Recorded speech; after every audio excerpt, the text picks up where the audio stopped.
All right.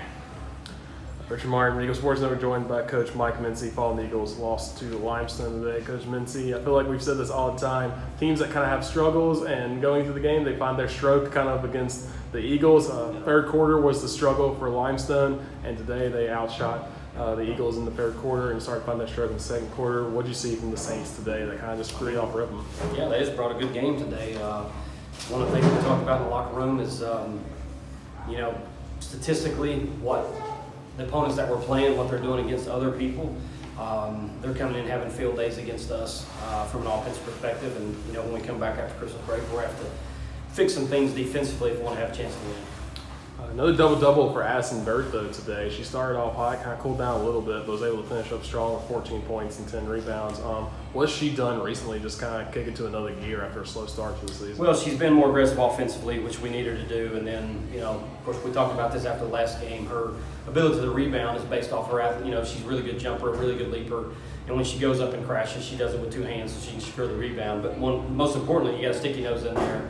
And when you go in there and try to rebound, you can find some. And so, her 10 rebounds are obviously huge. She got 3 offensive rebounds to lead us.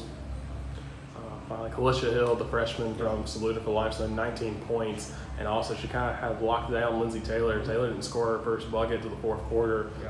What did you see from her today? I thought she played a phenomenal game. I had seen it out of her scouting and watching her that she's a good athlete. She's very mobile as a 5-man. On our end, our bigs, 2 bigs that played, what we get, we ended up getting 15 points out of them, but, Hill herself had 19, and, Lindsay's all came in the fourth quarter. I think she had 0 going into the fourth quarter. We put her in. She started being aggressive, found 7 points there quickly before she fouled out. So, credit Hill, she's a freshman. She came in and played an all-conference post player, and, I hate to say she outplayed her, but if you just look at the stats and the way things went, she probably did. Finally, of course, this team's banged up. You had 9 players today available. You're going to get some back, hopefully. But what does it mean to have this long break before you come back and play and start back in conference play in January?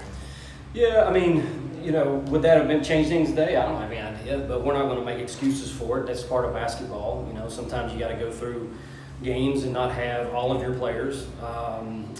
We are looking forward to getting back January 5th and potentially having possibly 2, maybe all 3 of those guys back to where we can kind of get back to the way we were playing early in the season.